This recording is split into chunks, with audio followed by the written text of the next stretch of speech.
Imagine waking up one morning, checking your brokerage app, and seeing a dividend payment sitting in your account before you've even had your coffee. No alarm clock, no boss, no commute, just your money quietly paying you. That's the dream that gets sold every single day on this platform. And today I'm going to show you exactly how much you actually need invested to live off dividends, why that dream is a lot harder than the thumbnails make it look, and what you can actually do to make it work. Let's start with the number that matters most. How much income do you actually need? For most people in the US, somewhere around $50,000 a year is considered a reasonably comfortable baseline to live on, though obviously that shifts depending on where you live and what kind of lifestyle you want. So, let's use $50,000 as our working target for this video, the same way we'd budget out any other financial goal. Now, here's the formula that everything else in this video builds on. It's simple, but almost nobody applies it correctly. You take your desired annual income and you divide it by your dividend yield. That's it. Income divided by yield equals the amount you need invested. Sounds easy, right? Well, here's where the harsh reality starts creeping in, because that yield number changes everything. Let's say, hypothetically, your entire portfolio was one stock, and that stock paid out a yield of under 0.5%. Plenty of massive, well-known growth companies pay yields that low, if they pay a dividend at all. To generate $50,000 a year at a 0.4% yield, you would need somewhere north of $12 million invested. $12 million. That's not a typo, and that's not realistic for almost anybody watching this.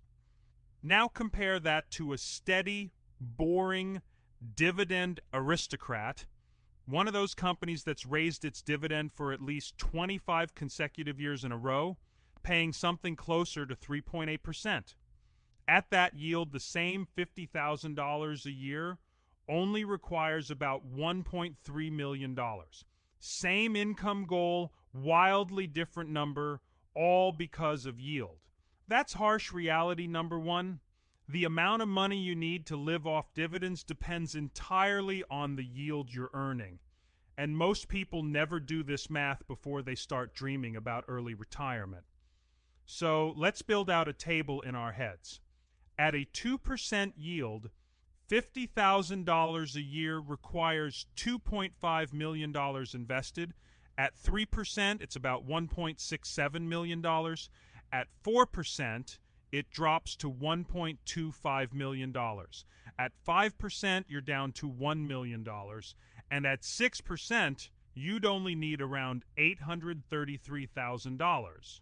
From what I've seen looking at real portfolios over the years, most realistic diversified dividend portfolios land somewhere between 2.5% and 4%, which means you're genuinely looking at somewhere between $1.25 million and $2 million invested just to hit $50,000 a year. That's the real number, and it's a lot bigger than most YouTube thumbnails want you to believe. Now here's harsh reality number two, and this is the one that really should scare you away from the lazy version of this strategy. Chasing the highest yield you can find is one of the most dangerous things you can do as a dividend investor. A few years ago, 3M was considered one of the safest dividend stocks on the planet. It had raised its dividend for 66 consecutive years in a row. 66 years. And then in 2024, they cut it, and 3M was removed from the dividend aristocrats list entirely. AT&T slashed their dividend by 46% back in 2022. Walgreens, after more than 40 years of consistent increases, cut theirs too. A company paying an unusually high yield is often a company that can't find anything better to do with its cash, or worse, a company whose stock price has collapsed so much that the yield only looks attractive on paper. Every dollar a business pays out as a dividend is a dollar. It isn't reinvesting into its own growth. And when that growth stalls, the dividend you were counting on can vanish overnight. If nobody in this niche is telling you that, that's exactly why you should subscribe. I'll keep giving you the unfiltered truths you won't hear anywhere else. Harsh reality number 3. Most people are nowhere close to these numbers. And that's not a personal failing. It's just math. The median net worth in America sits somewhere around $200,000, give or take, once you account for a bit of inflation. If you took that entire net worth, every dollar someone has to their name, and put it into a 5% yielding portfolio, you'd generate somewhere around $10,000 a year. That's not a typo either. That's the median American's entire life savings, producing less than a third of what most people would consider a bare minimum comfortable income. If your only plan from day one is, I will live off dividends, and you're not already close to 7 figures, you may actually be making your own journey harder than it needs to be. And that leads into harsh reality number 4, which is the one nobody wants to talk about. Dividend investing has a real opportunity cost. Vanguard published research on exactly this, comparing total return investing against dividend-focused investing, and the conclusion was pretty clear.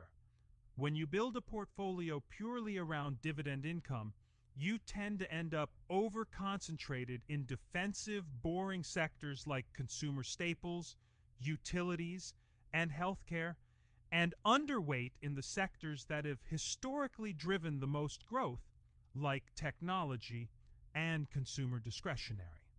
One backtest comparing a dividend-focused portfolio against a total market portfolio over the past decade showed the dividend portfolio returning around 9.4% annually, dividends included, versus roughly 10.5% for the total market blend.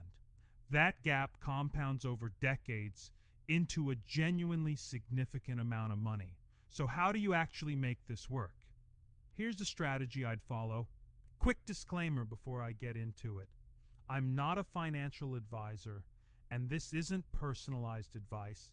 It's a general framework for a broad audience, so take it and adjust it to your own risk tolerance, timeline, and goals. If you're under 35, I'd prioritize growth over dividends almost every time. You have decades to recover from a downturn. Your portfolio probably isn't large enough yet for a dividend yield to meaningfully change your life, and the earlier you build your base of capital, the more time compounding has to work in your favor. A $15,000 portfolio yielding 4% is $600 a year. That's not moving the needle. Growth should be doing the heavy lifting at this stage. As you move into your late 30s, that's when I'd start layering in dividend-paying ETFs, maybe 5 to 10% of the portfolio. By your 40s and 50s, that allocation might climb to 15%, 20%, or even higher depending on your goals and risk tolerance, with growth still forming the core.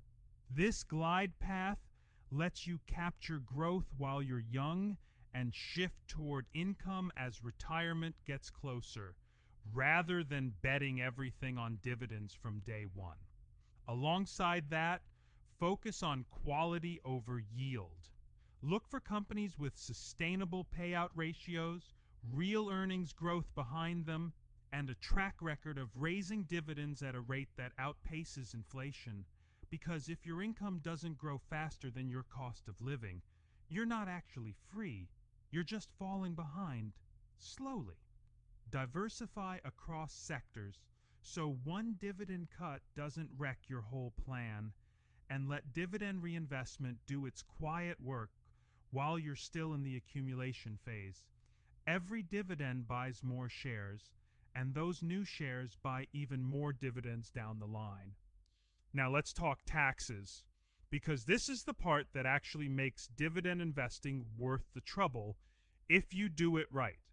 If you're living off qualified dividend income and no other major income source, there's a real chance you could pay 0% federal tax on a big chunk of that income, since qualified dividends are taxed at capital gains rates, and the lowest capital gains bracket is 0% up to a certain threshold.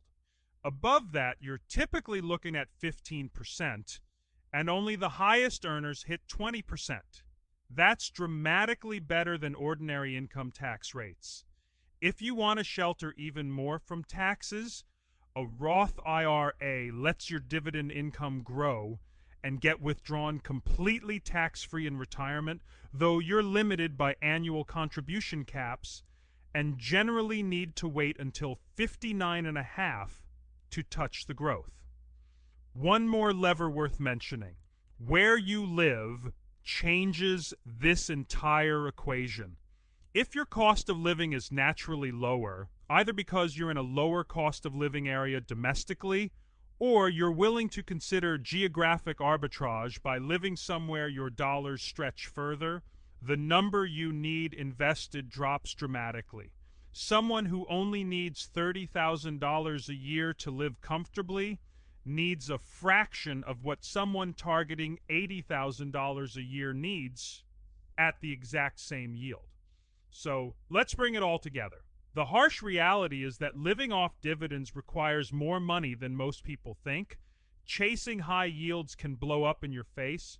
Most people aren't anywhere close to the numbers required, and dividend-only investing comes with a real opportunity cost compared to total return investing.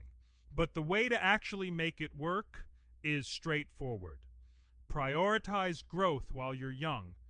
Gradually shift toward quality dividend payers as you age. Avoid yield traps. Diversify, let reinvestment compound quietly in the background. Structure your withdrawals to take advantage of the 0% qualified dividend tax bracket, and use tools like a Roth IRA or a lower cost of living to shrink the number you actually need. It's not a fairy tale, but it is genuinely achievable if you respect the math instead of chasing the dream. If this video helped clear things up, do me a favor and hit that like button. It really helps this channel grow. Subscribe if you're not already, turn on notifications so you don't miss the next one, and I'll see you in the next video.